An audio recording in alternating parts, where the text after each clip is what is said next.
স্বাগত। আজকে নিয়ে চলে এসেছি কচুর শাক। ইলিশ মাছের মাথা দিয়ে কচুর শাক রান্না করব। তাহলে প্রথমে চলো কচুর শাকটা একটু সেদ্ধ করে নিই। সেদ্ধ হয়ে গেছে, এটা একটু নামিয়ে নিলাম। গরম হয়ে গেছে, দিয়ে দিলাম পরিমাণ মতন তেল। শাকগুলো ভাজা হয়ে গেছে, তুলে নিলাম। নিয়ে ওই তেলে দিয়ে দেবো কালো জিরে, দিয়ে দেবো চিড়ে রাখা কাঁচা লঙ্কা, কচুর শাক,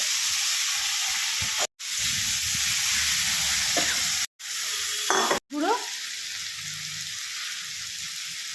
এর মতন লবণ দিয়ে ভালো করে নাড়াচাড়া করে কচুর শাক না মজা অবধি নাড়াচাড়া করতে হবে।